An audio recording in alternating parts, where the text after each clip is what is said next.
the book of 1 Samuel, chapter 3, verses 19, 20, and 21. Samuel grew, the Lord was with him, and let none of his words fall to the ground.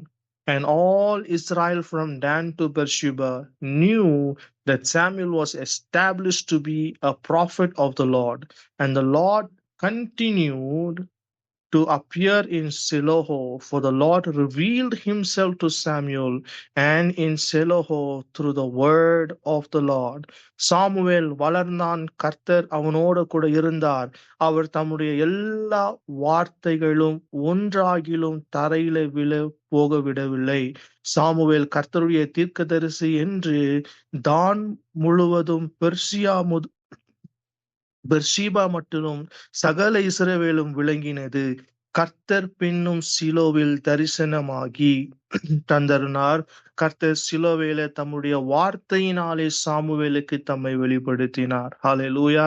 நமக்கு எல்லோருக்கும் தெரிந்த ஒரு காரியம்தான், கர்த்தர் ஒரு மலடியாக பல வருஷமாக அவமானத்திலையும் நிந்தையிலையும் ஒருத்தரும் சட்ட பண்ணாத ஒரு நிலைமையில இருந்தவள் தான் அன்னாள். அன்னாளுடைய ஜெபத்தை கேட்டு தேவன் ஏற்ற காலத்துல ஒரு ஆண் பிள்ளையை கொடுப்பேன் என்று அவள் வாக்கு பண்ணும் பொழுது, அந்த பிள்ளையை நான் மறுபடியுமாய் தேவனுக்கு கொடுப்பேன் என்று சொன்ன அந்த பிள்ளைதாங்க கர்த்தருடைய வேத புஸ்தகத்துல தீர்க்கதரிசி ஆகிய சாமுவேல் என்று கர்த்தர் முதல் தீர்க்கதரிசியை கர்த்தர் இஸ்ரவேலுக்கு முன்பாக நிற்க வைக்கும்படிக்காக கர்த்தர் கிருபை கொடுத்தார். When you look into the life of Samuel, Samuel did not become a prophet just like that. Samuel தீர்க்கதரிசியாக ஒரே நாளில் தீர்க்கதரிசியாக இல்ல, நாளுக்கு நாள் அவன் கர்த்தரை அறிகிற அறிவுக்குள்ள வளர்ந்தானா. He grew. அவன் கர்த்தரில வளர்ந்தானா. இன்னைக்கு நம்முடைய வாழ்க்கையில நாம் எதுல வளர்ந்து கொண்டு இருக்கிறோம்? உலகத்தில் இருக்கிற காரியத்துல வளர்ந்து கொண்டிருக்கிறோமா? உலகத்தில் இருக்கிற எல்லா இந்த அச்சீவ்மெண்ட்ஸ், இந்த காரியங்கள், all those things that is there in the world, are we growing in those things, in those aspects of wealth and all those things, or are we growing in the Lord? கர்த்தருக்குள்ளே வளர்ந்து கொண்டிருந்தான் என்று கர்த்தருடைய வசனம் நமக்கு கற்றுக் கொடுக்கிறது. So he was a young little boy. ஏலிக்கு முன்பதாக தான், அவங்க 2 பிள்ளைங்களுக்கு முன்பதாக தான், ஃபினேஹாஸுக்கு முன்பதாக தான், ஃபினேஹேல் மற்றும் முன்பதாக தான், those people were wicked. அவங்க 2 பிள்ளைங்களை குறித்து இஸ்ரவேலில் முழுவதும் எல்லோரும் பேசின ஒரு காரியம். ஐயோ அப்பா, அவங்க வரும் பொழுதெல்லாம் ஒவ்வொரு முறையும் எருசலேமுக்கு அவங்க சீலோவால அவங்க ஒவ்வொரு முறையும் ஆஃபரிங் செலுத்தும் பொழுது அவங்க பண்ண அட்டகாசத்தை இஸ்ரவேல் ஜனங்கள் சகித்து கொள்ள முடியாமல் இருந்தாங்க. அத்தனை பாவம் நிறைந்த ஒரு இடத்துலதான் பரிசுத்தமுள்ள ஒரு பிள்ளையும் வளர்ந்தான். It is our life, the life that you choose today to grow in holiness, in righteousness. It is your choice. நமக்கும் உலகத்தாருக்கும் தேவன் வைத்திருக்கிற இந்த உலகத்துல தான் நாம் வாழ்ந்து கொண்டு இருக்கிறோம். ஆனால் நம்முடைய வாழ்க்கை நாம் எப்படி வாழ வேண்டும் என்று கர்த்தருடைய வசனத்திலையும் வாழலாம், கர்த்தருடைய வசனம் இல்லாமலையும் வாழலாம். The choice is given to us. ஆனால் the Samuel chose to grow in the law. இன்னைக்கு நாம் ஒவ்வொரு நாளும் தேவன் நமக்கு கொடுத்திருக்கிற இந்த வாழ்க்கையில, let us choose. I want to know more about God. நாம் கர்த்தரில வளர வேண்டும் என்றால் நாம் கர்த்தருடைய வசனத்துல வளர வேண்டும், கர்த்தருடைய வார்த்தையில வளர வேண்டும். இந்த வார்த்தையாலதான் தேவன் அந்த வார்த்தைக்கு பின்னாடி இருக்கிற அவருடைய குணாதிசயம் என்னது என்று நாம் பார்க்க முடியும். தேவனுடைய வழி எதுல இருக்கிறது என்று பார்க்க முடியும். தேவன் எதுக்கு பிடிக்கும், எது பிடிக்காது, தேவன் எதுக்கு கோபப்படுவார், எதுக்கு கோபப்பட மாட்டார், எது அவருடைய பார்வையில ரொம்ப அழகாக இருக்கிறது, எந்த காரியம் அவருக்கு பிடிக்காமல் இருக்கிறது என்று கர்த்தருடைய வசனத்தில் அவர் எழுதி கொடுத்திருக்கிற அவர் வார்த்தையில நமக்கு தேவன் எல்லாவற்றையும் கொடுத்திருக்கிறார். The only choice is, do we take some time to study those words? that life-giving words, the life where God has some different ways of you to grow in Him. Today, the body of Christ ரொம்ப பெரிய துக்கமான ஒரு காரியம்னா கர்த்தருடைய சரீரமானது கர்த்தருக்குள்ள வளருக்கு முக்கியத்துவம் கொடுக்காம மிச்ச எல்லா காரியத்திலும் வளர வேண்டும், உயர்ந்திருக்க வேண்டும் என்று போய் கொண்டிருக்கிறது தாங்க. The early church did not point out that ஆதி திருச்சபை அப்படி வளரல. ஆதி திருச்சபை இருந்தது ஒரே ஒரு முக்கியமான காரியம், அவங்களுக்கு ஜெபமும் வசனம் தான். You read that in Acts of the Apostles chapter 4. In Acts of the Apostles chapter 6 we read that பேதுரு சொல்லுவாருப்பா, எங்களுக்கு பந்தி விசாரிப்பு காரியத்துக்காக எங்களுக்கு வேலை கிடையாது. எங்களுக்கு வேலை என்ன தெரியுமா? நாங்க ஜெபிப்போம், கர்த்தருடைய வசனத்தை நாங்க பிரசன்னம் பண்ணி கொண்டே போய் கொண்டிருப்போம். They had that passion, that desire, that zeal within them, that I have the resurrected life within me and I can go ahead and grow in the Lord. ஒரே நாள்ல பேதுரு வளர்ந்தல்ல, ஒரே நாள்ல யாக்கோபு வளர்ந்தல்ல. No, they took time, but they were holding on to the faith. அவர் அழைத்தவர் உண்மை உள்ளவராய் இருக்கிறார் என்று அவரோடு கூட நடக்க அவங்க ஒப்பு கொடுத்தாங்க. We cannot live double standard life. We have only one life. We have a choice to grow either in the Lord or we can choose to live the life of this world. Samuel chose God. தேவனை அவன் பிடித்து கொண்டான். என்ன அசுத்தம் வந்தாலும் சரி, என்ன காரியம் வந்தாலும் சரி, இந்த உலகத்துக்கு இல்ல ஆண்டவரே, உமக்காக நிற்பேன். The Bible says 20ஆம் வசனத்துல நீங்க வாசிக்கும் பொழுது சாமுவேல் கர்த்தருடைய தீர்க்கதரிசி என்று, ஹalleluya, God himself proclaimed there is a prophet of the Lord and there is only one who is just standing for me. There are many, ஹalleluya, அநேக காரியங்கள், அநேக பேர் இருக்கலாம், ஆனால் கர்த்தருடைய தீர்க்கதரிசி என்று கர்த்தரே சொன்னாருங்க. இன்னைக்கு நம்மளை பார்த்து கர்த்தர் என்ன சாட்சி கொடுப்பார்? இவன் என்னுடைய பிள்ளை, இவன் என்னுடைய மகள், இது என்னுடைய பிள்ளை என்று அவர் சொல்லுவாரா? God made a choice. God made a declaration. God attested it saying that he is mine. ஒருத்தரும், there were many, but God chose this man. He belongs to me. He belongs to me. உங்களை பார்த்து, நம்மளை பார்த்து கர்த்தர் சொல்லணும், இவன் என்னோட கூட வளர்ந்து கொண்டிருக்கிறான், என் வார்த்தையில நின்று கொண்டிருக்கிறான், நான் அவனுக்காக நிற்பேன் என்று சொல்லி. The words of Samuel were words of God. Every word that Samuel spoke, it didn't fall. என்ன சொன்னாரோ அது நிறைவேறினதா. How did he grow? The Bible says God revealed himself through his word. அவருடைய வார்த்தையில இருக்கிற அந்த வல்லமை தாங்க சாமுவேலை அவர் வெளிப்படுத்த ஆரம்பித்தார். Samuel, this is what is me, this is what is me, this is what is me. இஸ்ரவேல் ஜனங்களுக்கு இதுதான் சொல்லணும், இதுதான் சொல்லணும், இதுதான் என் வழிகள்.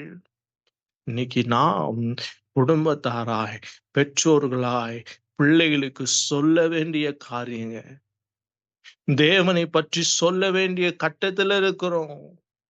தேவனை பற்றியும் பிரயாணப்படும் பொழுதும், உட்காரும் பொழுதும், எழும்பும் பொழுதும், எந்த இடத்திலும் கர்த்தருடைய வசனத்தை பற்றி சொல்வதற்காக தேவன் நம்மை வைத்திருக்கிறார்.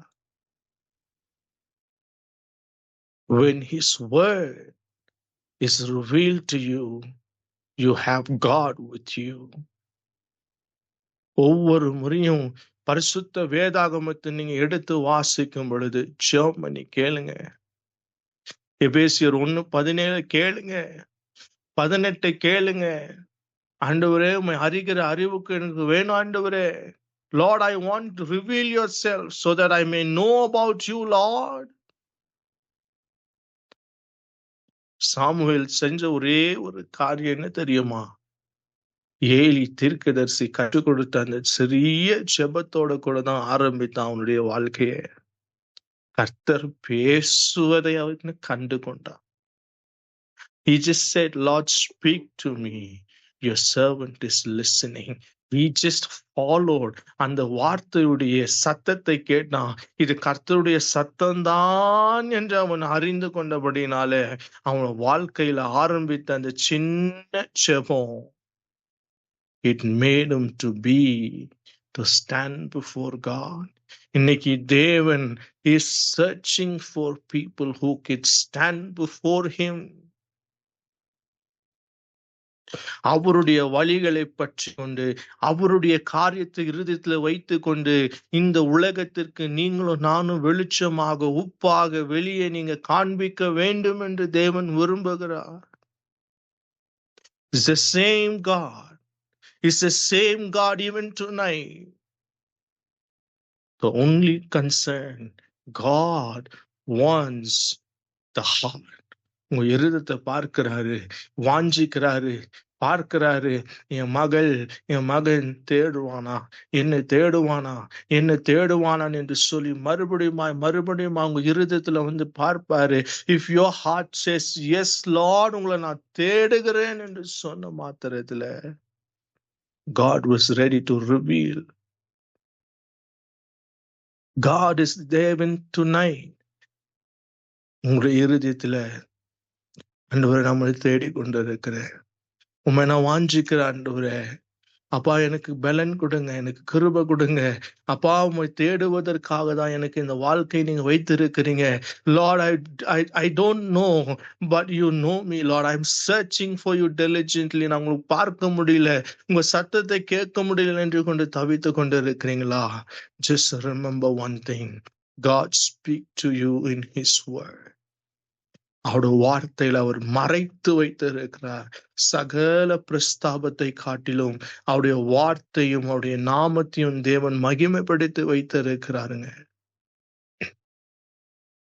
I don't know, but tonight there are many. உங்களுடைய இருதயத்துல உங்களுக்கு ஒரு இன்ஸ்ட்ரக்ஷன்ஸ் தேவையா இருக்கிறது, உங்க வாழ்க்கையில ஒரு வழி தேவையா இருக்கிறது, ஒரு கைடன்ஸ் தேவையா இருக்கிறது. என்ன செய்ய வேண்டும் என்று தெரியாமல் நினைத்து கொண்டு இருக்கிறீங்களா? I declare, choose God's word tonight.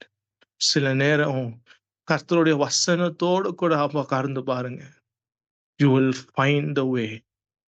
சங்கீதம் 119 சங்கீதம் 105 வசனத்தின்படி அவருடைய வசனம் கால்களுக்கு தீபமா இருக்கிறது, பாதைக்கு வெளிச்சமா இருக்கிறது.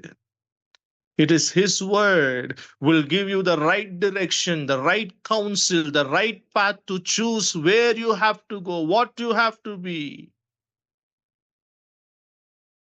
நீங்க 2 தீமோத்தி 3:14 எழுதியிருக்கிறபடி கர்த்தருடைய வசனத்துல அவருடைய ஜீவன் அடங்கி இருக்கிறது. Every word of God is God's breath, and his breath will give you these instructions and counsel.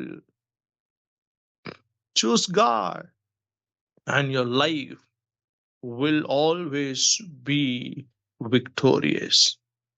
இன்னைக்கு அநேக இடத்துல there are many counsels, there are many things. இந்த இடத்துக்கு போங்க, இந்த இடத்துக்கு வாங்க, இந்த காரியம் நடக்கும், அந்த no. Choose the word of God in your life. God will establish your life. கர்த்தருடைய வசனத்தில் அவ்வளவு மகிமை நிறைந்திருக்கிறது. ஏன்னா அந்த வார்த்தை தேவனாய் இருக்கிறார். It is himself. நாளுக்கு நாள் as Samuel grew up in the Lord, God will help you to grow in him. அவருக்குள்ள நீங்க வளரணும், அவருக்குள்ள நீங்க வேர் பிடிக்கணும், அவருக்குள்ள நீங்க you have to be established upon him. இந்த உலகத்துல நீங்க எதை விரும்புகிறீங்களோ, ஏதோ விரும்பாம போறீங்களோ, but choose கர்த்தருடைய வசனத்தை விரும்பி பாருங்க. அது தேனிலும் தெனித்தேலுமாயிருக்கும். எந்த நிலைமையிலும் கர்த்தருடைய வார்த்தை விழாது. அது ஒரு நாளும் தோல்வி அடையாது. அது ஒரு நாளும் யோசிக்காது. இது எப்படி செய்து முடிப்பேன் என்று தேவன் இந்த வாக்குத்தத்தத்தை கொடுத்த மாத்திரத்தில் எப்படி செய்வேன் யோசிக்க மாட்டாரு. God will do everything as his word says, because he is the author and the finisher of his word. ஒப்பு கொடுப்பீங்களா? இந்த இரவு நேரத்துல, Lord, I choose to live according to your word. I believe your word, Lord. அவருடைய வசனத்தை நம்புங்க. அவருடைய வசனத்துக்குள்ள இருக்கிற எல்லா மகிமையும் உங்களுக்காக, எனக்காக தான். கர்த்தர் எழுதி வைத்திருக்கிற இந்த முத்துக்களை உங்க ஆத்மாவிலும் உங்க ஆவியிலும் நல்லா ஸ்டோர் பண்ணி வச்சுக்கோங்க. everything in this world you will be able to overcome. Just as Lord exalted, Lord made Samuel to grow in his word, he will reveal himself to you through his word. அவருடைய வார்த்தையின் மகிமையினாலேயே அவர் உங்களோடு கூட இருக்கிறார் என்று அவர் உங்களை வெளிப்படுத்துவார். He will reveal it to you. Hallelujah. கர்த்தருடைய கருத்துக்கள் ஒப்பு கொடுத்து, ஆண்டவரே உங்க வார்த்தைக்கு நான் முக்கியத்துவம் கொடுப்பேன். உங்க வார்த்தையின்படி நான் செய்வேன். உங்க வார்த்தை என்ன சொல்லுகிறதோ அதன்படி நிற்க கர்த்தர் கிருபை கொடுப்பீராக என்று நாம் ஜெபிக்கலாம்.